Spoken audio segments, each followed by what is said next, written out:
पहले भैया जरा लेमन जूस खा लें। एक काम करो ना, आप लोग भी लेमन जूस खाओ यार, क्योंकि टैक्स का सीजन आ रहा है। हर साल तो मिलता ही है, आप भी खाओ, ये लो आप भी खाओ, ये लो आप भी खाओ। बाकी ये एक बचा है, ये आप लोग खा लेना, दुकान मिलता होगा उससे खा लेना।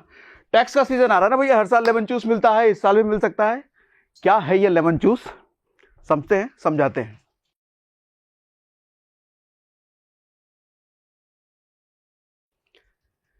हाँ, इस बार टैक्स कट होगा, ये इस बार भी मिलेगा लेमन जूस। इस लेमन जूस का मीनिंग समझाऊंगा, ये क्या है लेमन जूस, और हर साल हमको किस तरीके से लेमन जूस दे करके हमारा वो जैसे बच्चे रोते भी लगते हैं ना, मुझे चॉकलेट पकड़ा देते हैं लेमन जूस है, चुप हो जा, और वो चुप हो जाता है। तो हम मिडिल क्लास वाले ऐसे ही हैं, हमको हर साल ये मिलता है और हम चुप हो जाते हैं। क्या इस साल भी मिलेगा, और वो लेमन जूस क्या है समझाऊंगा। देखो, पूरा अभी टैक्स के सिस्टम पर बात करते हैं। 1 तारीख को बजट आ रहा है, तो सबसे पहले ये समझेंगे सर कि अभी करंट प्रॉब्लम क्या है, और उस करंट प्रॉब्लम के बाद सरकार का प्रपोज्ड सॉल्यूशन क्या है। 1 तारीख के बजट में प्रपोज सॉल्यूशन का मतलब पॉसिबिलिटी, वो सॉल्यूशन आ सकता है सरकार की तरफ से, और अगर वो सॉल्यूशन आ भी गया तो भी क्या जो करंट में प्रॉब्लम चल रही है उस प्रॉब्लम का सॉल्यूशन हमारे को मिलेगा उस प्रपोज सॉल्यूशन से, ये सब समझेंगे। क्या प्रपोज सॉल्यूशन से होगी असल प्रॉब्लम सॉल्व, अगर वो प्रपोज सॉल्यूशन हो भी गया तो भी क्या मिडिल क्लास की जो असल प्रॉब्लम है, या मिडिल क्लास की कहें हम, स्टॉक मार्केट की कहें हम, देश की इकोनॉमी की कहें, ये जो समस्या इतनी बड़ी चल रही है और समस्या क्या है वो भी समझाऊंगा। वो सॉल्व होगा कि नहीं होगा ये सब आज हम समझेंगे। इनकी फोटो हमने क्यों लगा रखी है, क्योंकि यही है हमारे इन सारे इकोनॉमी, ये सारे समस्याओं के पालनहार। बेसिकली हमको देश को इन समस्याओं से निकाल अगर कोई सकता है तो यही निकाल सकती है हमारे देश की फाइनेंस मिनिस्टर श्रीमती निर्मला सीतारमन। ठीक है, इनको तो आप जानते होंगे। अब समस्या क्या है, करंट प्रॉब्लम क्या है, ये समझो जरा ध्यान से, बहुत ध्यान से समझिएगा। गाड़ी वाड़ी चला रहे तो साइड कर लो, कुछ खा पी रहे हो तो खाना पीना रोक दो, पूरा ध्यान ले आइए इधर। देखो भैया, समस्या क्या है, बढ़ती महंगाई। लगातार आपको पता है कि अक्टूबर में पिछले 2-3 महीने पहले महंगाई अपने पीक पर थी, और इस बार अभी भी महंगाई अपने लगभग पीक पर ही है। और जब महंगाई बढ़ेगी किसी भी देश की तो उस देश की जीडीपी स्लो हो जाएगी। ठीक, दूसरा प्रॉब्लम है कंजम्पशन, यहां पे लो है। कंजम्पशन कहने का मतलब हम देश के आम आदमी जो चीजें खरीदते हैं, आटा दाल चावल कपड़ा लत्ता जूता या कोई भी चीज खरीदते हैं अपने रोजमर्रा की चीजों के लिए, रोजमर्रा की जरूरतों को पूरा करने के लिए, तो खरीदारी कम हुई है। यानी कि शायद मिडिल क्लास के पास, हम जैसे लोगों के पास पैसे का इनफ्लो कम हुआ है, इस वजह से हमने खरीदना कम किया है। अच्छा, उसी को कंजम्पशन कहते हैं। और वो जब कंजम्पशन घटता है तो कंपनीज का रेवेन्यू घटता है। कौन सी कंपनीज का, आप जैसे मान लो बड़ी बड़ी कंपनियों से जिस भी ब्रांड का आटा खरीदते हो, या जिस भी जगह से आप सामान खरीदते हो, अपने घर का राशन पानी कपड़ा लत्ता जो भी, अब उस कंपनी को रेवेन्यू कम मिलेगा क्योंकि आपकी खरीदारी कम हो गई। और जब उस कंपनी का रेवेन्यू कम होगा तो कंट्री की इकोनॉमी डाउन होगी, क्योंकि कंट्री की इकोनॉमी ऐसे तो चलती है, अलग अलग इतनी बड़ी जो कंपनियां हैं धंधा वंधा खोल करके बैठी हैं, इन जब कंपनियों का धंधा गिरेगा तो पूरे देश की इकोनॉमी पर फर्क पड़ेगा। अच्छा, पूरे देश की इकोनॉमी पर जब फर्क पड़ेगा, इन कंपनियों का परफॉर्मेंस खराब होगा, तो हमारे देश का शेयर मार्केट डाउन होगा। और यही कारण है कि आप देखोगे भैया शेयर मार्केट अभी डाउन चल रहा है कितने ही दिनों से। आप अगर यहां देखो तो हाईएस्ट जो निफ्टी था वो लगभग 26,216 था, और अभी 23,000 पे पहुंच चुका है। यानी कि 3,000 पॉइंट पिछले 1 साल में गिर जाना बहुत बड़ी बात है। यानी कि लगभग 10-11% के आसपास मार्केट अपने हाई से टूट चुका है। कारण ये लो कंजम्पशन। और लो कंजम्पशन क्यों, कि मिडिल क्लास के पास पैसा नहीं है। मिडिल क्लास के पास पैसा क्यों नहीं है, बढ़ती महंगाई, और भी कई कारण है, समझाता हूं। देखो, बढ़ती महंगाई के चलते कंजम्पशन में तो कमी आई है, ये हमने बात कर ली। इस फाइनेंशियल ईयर के Q2 के रिजल्ट ने भी इसी ओर इशारा किया है। रिजल्ट 2 का मतलब ये जो FMCG कंपनियां हैं या जो भी हमारे कंजम्पशन के लिए रिस्पॉन्सिबल है, जिनसे हम माल खरीदते हैं जिस तरह की कंपनियों से, उनका रिजल्ट खराब आया, मतलब उनका रेवेन्यू खराब हुआ, तो वो Q2 का रिजल्ट भी वही बताता है। FMCG sector, auto sector, retail sector, इन सभी कंपनियों का प्रदर्शन खराब रहा है। अब ऑटो सेक्टर में गाड़ियां नहीं बिक रही, FMCG का माल नहीं बिक रहा, रिटेल में माल नहीं बिक रहा, तो कंपनियों का रिजल्ट तो खराब होगा ही ना चाचा। ठीक है, और ये सब का एक बड़ा कारण है हाई टैक्सेस प्लस मोर टैक्सेस। हाई टैक्सेस और मोर टैक्सेस में फर्क है। हाई टैक्सेस का मतलब टैक्स का स्लैब हाई होना, ज्यादा टैक्स हम देते हैं। मोर टैक्सेस का मतलब टैक्सेस की कैटेगरी ज्यादा है। इनकम टैक्स अलग देंगे, GST अलग देंगे, RTO टैक्स अलग देंगे, LTCJ टैक्स अलग देंगे, STT अलग देंगे, कई तरह के टैक्सेस है भैया। तो टैक्स ज्यादा है और टैक्स मोर है।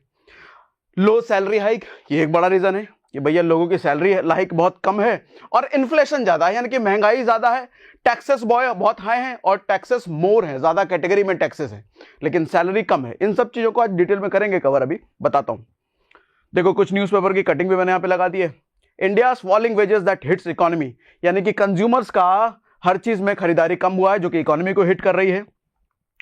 इंडियन कंजम्पशन जैसे दाल पर, सीरियल्स पर, अलग अलग तरह के दाल पर 5% स्पेंडिंग लोगों की कम हो गई है, ये एसबीआई की रिपोर्ट है।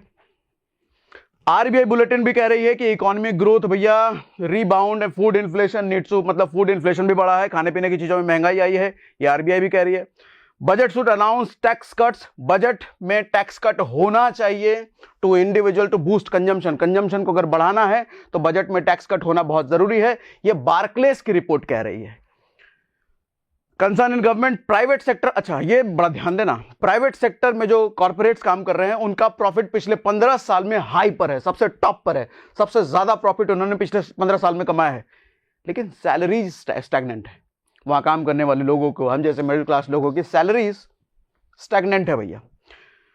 इन्फोसिस का कहना है कि Infosys to roll out 6 to 8% hike, Infosys जैसी बहुत बड़ी कंपनी में भी 6 से 8% का हाइक अपने एम्प्लॉइज को मिल रहा है, तो 6 से 8% तो भैया महंगाई है, कई की चीजों में 10%, 12%, 15% महंगाई है, तो 6 से 8% हाइक लेकर के कर भी क्या लोगे, उससे ज्यादा तो आपका टैक्स टूक्स और महंगाई खाई जा रही है। वो गाना है ना, सखी सैया महंगाई डायन खाई जाते हैं, वही अप्लाई हो रहा है यहाँ पर। तो ये सारी देखो बेसिकली समस्याएं हैं। अब जरा टैक्स स्लैब की बात कर लेते हैं। देखो दो तरह का टैक्स स्लैब है अपने यहाँ पे, ओल्ड टैक्स रेजिम और new tax regime. Old tax regime धीरे धीरे खत्म होता जा रहा है, सरकार उसको प्रमोट नहीं कर रही है। न्यू टैक्स रेजिम की हम बात कर लेते हैं। न्यू टैक्स रेजिम में क्या है कि अप टू 3 लाख तक अब अगर आपकी सालाना इनकम है तो आपको कोई टैक्स नहीं देना, मजे करो, एंजॉय करो, बैंक ऑफ थाईलैंड जाओ भैया, कोई टैक्स नहीं लगना आपको, ठीक है। लेकिन 3 लाख से 7 लाख तक अगर आप इनकम स्लैब में हो तो आपको 5% अबव 3 लाख रुपीज। इसका क्या मतलब है समझाता हूं। देखो कहां गया, मैं जरा लिख के आपको समझा देता हूं। 3 लाख से 7 लाख के बीच की है ना, मैं मान लेता हूं 7 लाख की इनकम पर ही, अगर आपकी 7 लाख की इनकम है तो 7 लाख अबव 3 लाख, मतलब 3 लाख तक तो कुछ नहीं लगना, क्योंकि ऊपर 3 लाख का आपने बोला ना जीरो है, तो 7 लाख माइनस 3 लाख अगर आप देखो तो 4 लाख हो गया ना। तो यानी कि आपको 4 लाख पर टैक्स लगना है। 4 लाख पर कितना टैक्स लगना है, 5%। लेकिन यह भी नहीं लगेगा क्योंकि सरकार आपको कुछ रिबेट भी देती है। यहां देखिए सरकार, मैंने कुछ खोल रखा है, डिटेल में नहीं बताऊंगा, सीधा ये आता हूं कि भैया 25,000 रुपए तक सरकार आपको रिबेट दे देती है। तो 4 लाख पर कहां गया, 4 लाख पर यह हट गया, 4 लाख पर अगर आप 5% देखें तो कितना रुपया हुआ, 20,000 रुपए। तो 20,000 रुपए आपका टैक्सेबल बनता है, यानी कि जो सरकार आपसे 20,000 रुपए ले लेगी। लेकिन सरकार ने तो 25,000 का रिबेट दे रखा है, अरे तो बढ़िया है। तो मतलब कुल मिला के बात यह हो गया कि 7.5 लाख तक भी अगर आप कमा रहे हैं तो कोई टैक्स नहीं देना। ठीक, इतनी बात समझ में आ रही है। अगला स्लैब है 7 लाख से 10 लाख तक अगर आपकी कमाई है तो आप 20,000 रुपए तो अलग से दोगे, प्लस 10% अबव 7 लाख, यानी कि मैं मान लूं अगर 10 ही लाख इनकम है तो 10 लाख पर अबव 7 यानी कि 3 लाख, 10 लाख माइनस 7 लाख तो 3 लाख बचा, तो उस 3 लाख पर आप 10% टैक्स दोगे। 3 लाख का 10% प्लस 20,000 रुपए आप अलग से दोगे। उसका अगला स्लैब है 10 लाख से 12 लाख रुपए। तो 10 लाख से 12 लाख के अगर टैक्स स्लैब में पर हैं तो 50,000 रुपए तो अलग से लगेगा, प्लस 15% अबव 10 लाख, यानी कि 15% अबव 10 लाख कहने का मतलब कहां तक, 12 लाख ना, तो 12 माइनस 10 तो 2 लाख हुआ। तो उस 2 लाख पर आप देंगे 15% टैक्स प्लस 50,000 रुपए। ठीक है, अगला स्लैब है 12 लाख से 15 लाख, इस पर आप 80,000 तो अलग से देंगे tax, plus 20% above 12 lakh. 20% above 12 lakh का मतलब कितना हुआ, 12 लाख माइनस 15 लाख माइनस 12 लाख कितना हुआ, 3 लाख रुपए। तो उस 3 लाख पर आप देंगे 20% टैक्स प्लस 80,000 रुपया। उसके ऊपर 15 लाख से ऊपर 50 लाख तक अगर आप हैं तो 30% अबव 15 लाख प्लस 1,40,000 अलग से। ठीक है, इसके बाद के अलग अलग स्लैब हैं, इससे ऊपर भी अगर आप जाते हैं तो 1 करोड़ 2 करोड़ उसके अलग अलग और भी चीजें हैं। तो ये टैक्स स्लैब है 15 लाख से 50 लाख तक।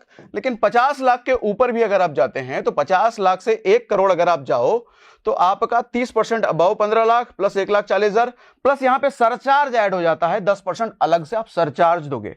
इसी तरीके से अगर आपकी इनकम 2 करोड़ तक आपको जाती है तो फिर बढ़ जाता है, यहाँ पे सरचार्ज भी बढ़ जाता है 15%, और 2 करोड़ से ऊपर आप गए तो 25% सरचार्ज ऐड हो जाता है। और यही तो कारण है अपने यहाँ से मिलियनर छोड़ छोड़ के दुबई जा रहे हैं भैया। आप जी इनकम जैसे जैसे बढ़ती जाएगी टैक्सेशन बढ़ता जाएगा। यानी कि कुल मिलाकर के अगर देखा जाए तो आप साल के 6 महीने सरकार के लिए काम कर रहे हैं, आपके 6 महीने की कमाई सरकार लेकर के जाती है मोटा मोटी लगभग। ठीक है, अच्छा अब आगे बात करते हैं। अब आगे समझिए 10 लाख की इनकम तक अभी देखो आप 10% के टैक्स स्लैब में हैं। यहां पर मैंने आपको दिखाया कि अगर आप 10 लाख की इनकम तक हैं तो 10% के टैक्स स्लैब में हैं, तो ये हो जाएगा 0। 10 लाख की इनकम पर लगभग आपको 52,000 रुपए अभी टैक्स देना पड़ता है, जो कि ये 0 हो जाएगा, क्योंकि प्रपोज सोल्यूशन ये है कि 10 लाख तक सरकार इसको 0 कर सकती है। यानी कि 10 लाख तक की अगर आपकी सालाना कमाई है तो आपसे कोई टैक्स नहीं लिया जाएगा कॉलर पकड़ करके, तो आप फ्री हो सकते हैं टैक्स मुक्त अगर 10 लाख तक की कमाई है तो। यानी कि 4,000 रुपए पर मंथ जो आपका टैक्स जा रहा है वो पूरी तरीके से बच जाएगा। 15 लाख से ऊपर अगर हैं तो अभी आपको 30% टैक्स देना पड़ता है। माना यह जा रहा है, प्रपोजल ये है कि 15 से 20 लाख का एक नया टैक्स स्लैब आ सकता है जिसमें 25% टैक्स लिया जाएगा। यह प्रपोजल है, अब होता है कि नहीं होता है वो 1 तारीख को पता चलेगा। अब इसके साथ टाइम्स ऑफ इंडिया की ये रिपोर्ट भी है कि सर्वे ये कहती है कि हर एक टैक्स पेयर ये चाहता है कि भैया टैक्स में कम हो, ताकि ये जो न्यू टैक्स रेजिम है ये और ज्यादा अट्रैक्टिव लगे। भैया टैक्स कम करो यार, बहुत टैक्स ले रहे हो, ऐसा करके। बजट में टैक्स पेयर को मिलेगी राहत, इनकम टैक्स स्लैब में सरकार कर सकती है ये बड़ा ऐलान। ये बड़ा ऐलान क्या है?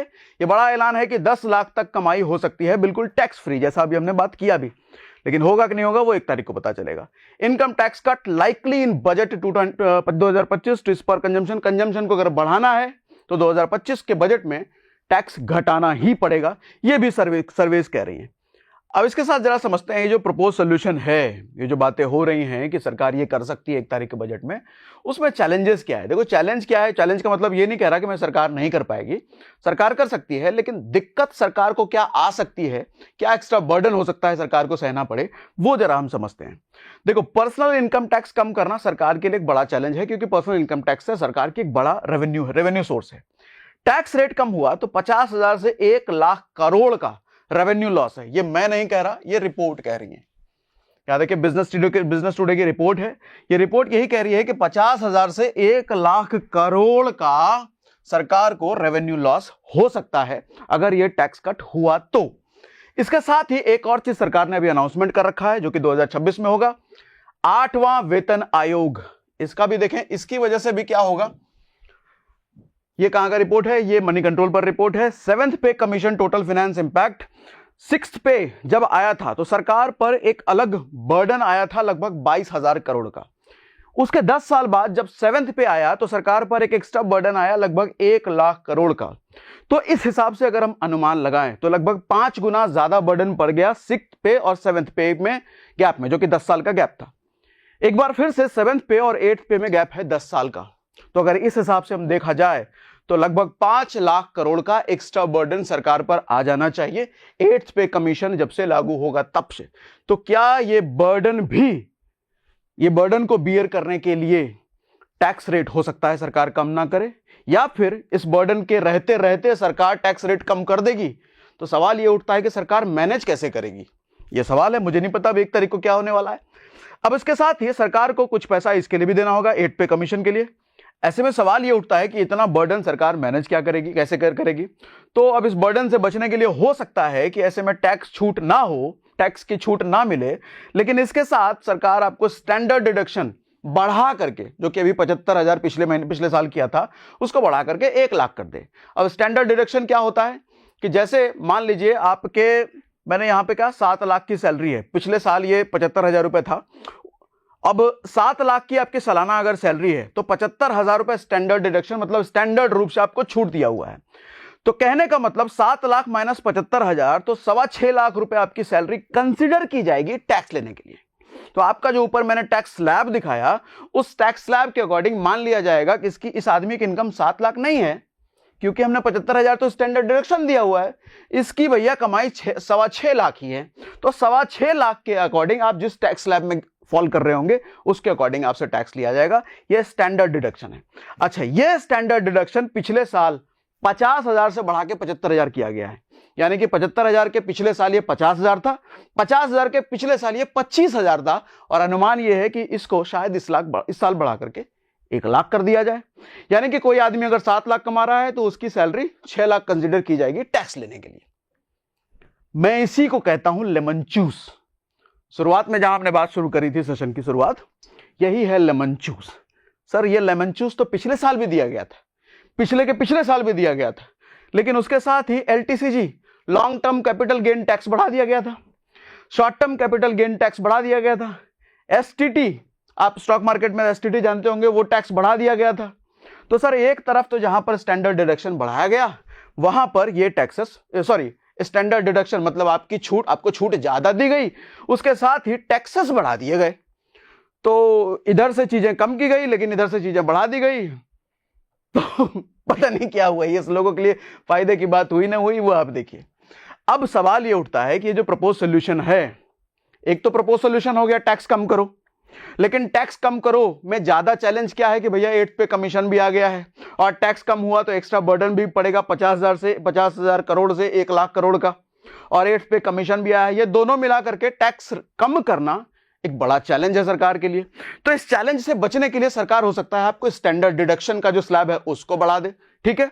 लेकिन अगर ये प्रपोज सोल्यूशन हो भी गए तो समस्या क्या है, यहां पे मेरे कुछ सवाल हैं, डाउट है जो मैं पूछ रहा हूं आपसे। इनकम के हिसाब से देखो, इनकम टैक्स तो लगता है, ठीक है, लेकिन उसके साथ साथ अगर आप कुछ खरीदो तो आपको GST देना पड़ता है।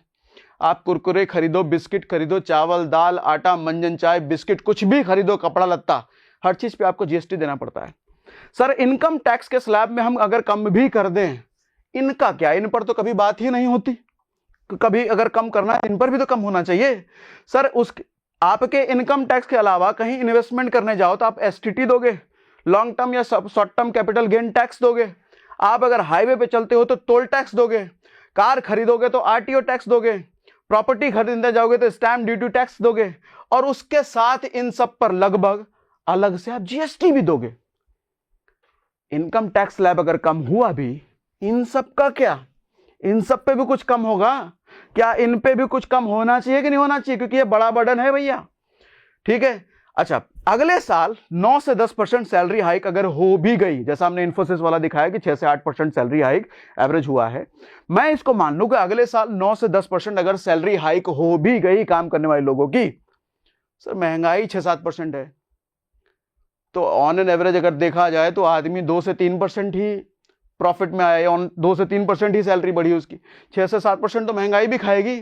तो क्या 2 से 3% बढ़ा होना उस मिडिल क्लास आदमी के लिए काफी है, क्योंकि उससे ज्यादा तो आप अलग अलग टाइप के टैक्सेस हैं, इनकम टैक्स है, तो एक सवाल है ये। अब उसके साथ न्यू टैक्स रेजिम में 80C जैसा भी कुछ होना चाहिए। आपको नहीं बता तो बता दूं, पुराना टैक्स रेजिम जो है, ओल्ड टैक्स रेजिम, उसमें 80C है। 80C कहने का मतलब 1.5 लाख रुपए तक आपको टैक्स रिबेट मिल जाता है। यानी कि जैसे यहां पर मैंने 7 लाख का एग्जांपल लेके समझाया ना, कहा गया 75,000 रुपए स्टैंडर्ड डिडक्शन, उसमें क्या है 7 लाख माइनस 1.5 लाख आप कर लो, तो जो आया 5.5 लाख के आसपास आपकी सैलरी वो कंसिडर की जाएगी टैक्स लेने के लिए।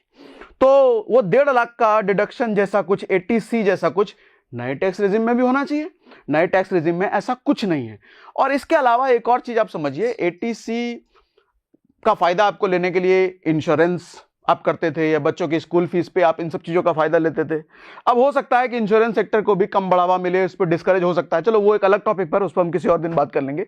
लेकिन 80C जैसा न्यू टैक्स रेजिम में होना चाहिए, जो कि अभी नहीं है।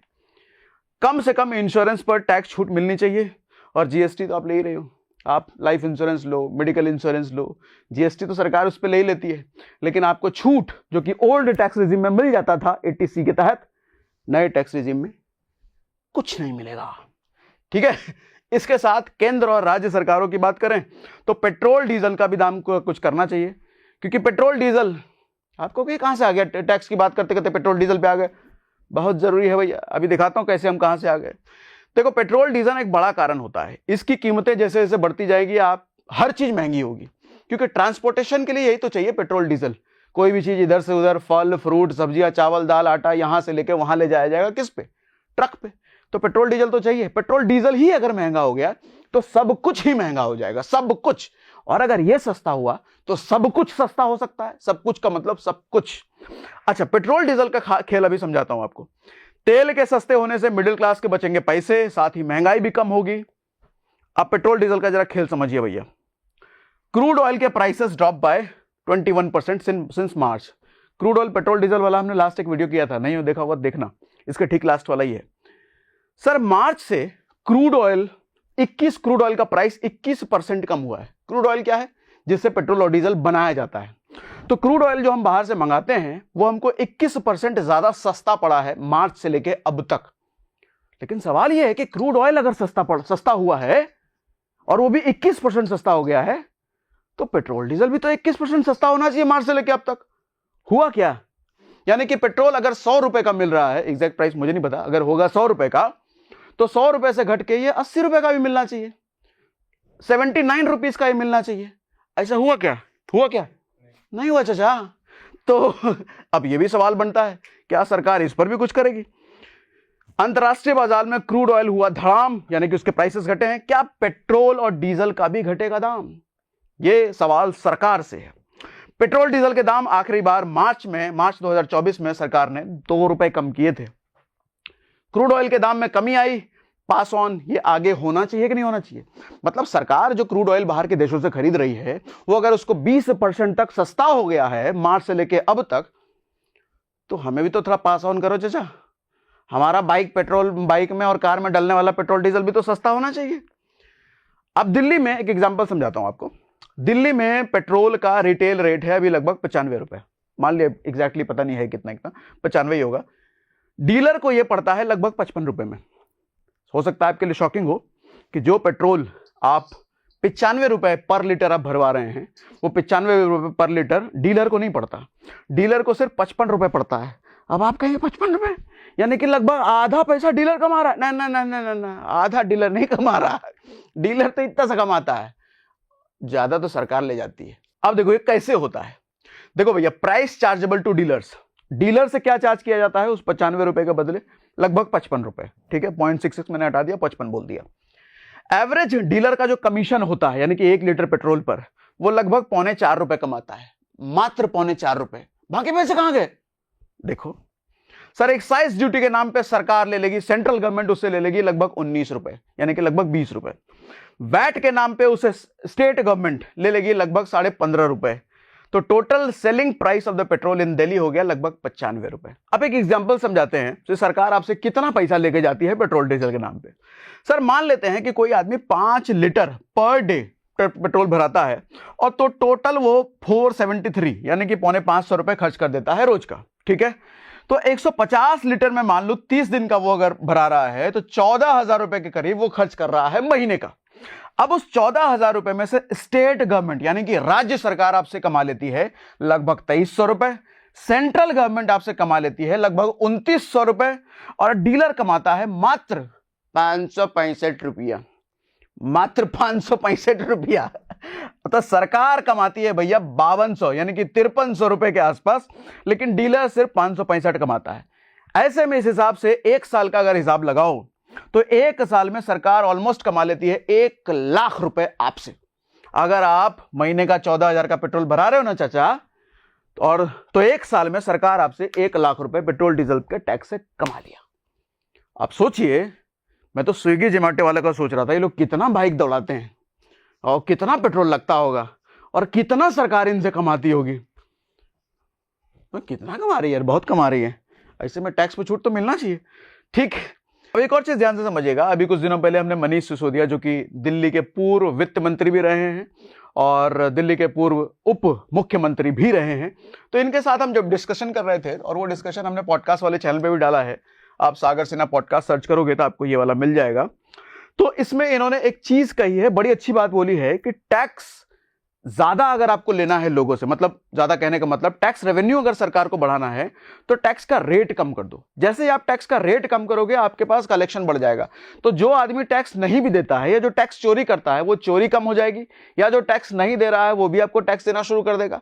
क्योंकि जहां आप 12-15 रुपए टैक्स ले रहे थे उसी को अगर आप 5 रुपए लेना शुरू कर दो तो आदमी कहेगा चलो 12-15 रुपए ज्यादा था भैया, 5 रुपए तो ले लो। इसी चीज की पुष्टि इन्होंने करी है। मैं आपको पूरा वीडियो दिखाता हूं, ये देखिए। 2015 में अरविंद जी क्योंकि इनकम टैक्स डिपार्टमेंट में थे और टैक्सेशन को अच्छे से समझते थे, टैक्सेशन सिस्टम को, उनकी स्टडी है, बोले यार ये ना एक बेसिक प्रिंसिपल चलता है टैक्सेशन की दुनिया में कि lower the tax rates more the compliance. तो हमने बहुत सारे ट्रेडर्स से दिल्ली की बात की और उनसे पूछा यार अगर सरकार टैक्स रेट कम करे, क्योंकि वैट था उस समय स्टेट के हाथ में था सारा, तो क्या करें। एक ट्रेडर्स एसोसिएशन में अलग अलग एसोसिएशंस बैठी हुई थी, एक जॉइंट मीटिंग थी, ठीक है। तो उसमें कहा था मैं पहले साल एक किसी कमोडिटी पे टैक्स कम करना चाहता हूं, आप बताओ, लेकिन that traders association has to vouch for me कि टैक्स कलेक्शन कम नहीं होगा उस सेक्टर का। ओके।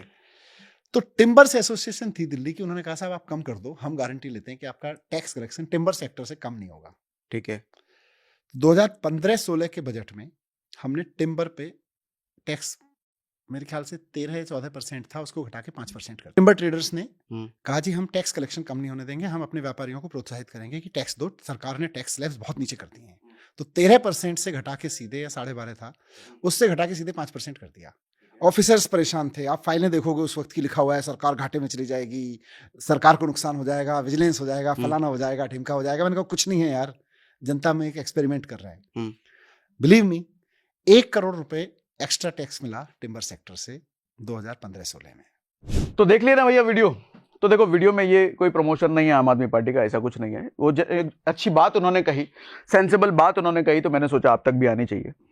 तो देखो बहुत सारे पहलू हैं। मिडिल क्लास की इनकम बढ़ेगी, टैक्स घटेगा, तब जाके इकॉनमी में कंजम्पशन आएगा। इकॉनमी में कंजम्पशन आएगा तो देश की बड़ी बड़ी कंपनियां अच्छा परफॉर्म करेगी, अच्छा परफॉर्म करेगी तब जाके शेयर मार्केट उठेगा। ये सारे पहलू को मैंने बड़ा डिटेल में भी कोशिश करी आपके सामने रखने की। उम्मीद है आपको समझ में आया होगा। और देखो भैया बहुत एनालिसिस करके लाता हूं मैं आपके लिए। अगर आपको भी ऐसा लगता है कि एकदम डिटेल में मैं आपको समझा पाया एकदम देसी भाषा में, तो मुझे कमेंट करके जरूर बताइएगा। कमेंट में हो सकता है रिप्लाई ना कर पाऊं, लेकिन पढ़ता हर एक कमेंट, ठीक है। और अभी तक आप अगर स्टॉक मार्केट में इन्वेस्टमेंट नहीं करते हैं तो डीमैट अकाउंट फ्री में खुलवाने का लिंक हमने डिस्क्रिप्शन और पिन कमेंट में डाल दिया है। डीमैट अकाउंट खुलवाइए, स्टॉक मार्केट में इन्वेस्ट कीजिए। ये हो सकता है कि अच्छा टाइम हो, अगर आप वैल्यू इन्वेस्टर हैं, लॉन्ग टर्म इन्वेस्टर हैं, तो ये एंट्री करने का अच्छा समय हो सकता है, क्योंकि स्टॉक मार्केट अभी गिरा हुआ है। बाकी आज के लिए इतना ही भैया। कमेंट करके हमको जरूर बताइएगा। कुछ सवाल है, कुछ कंफ्यूजन है तो भी जरूर बताइएगा।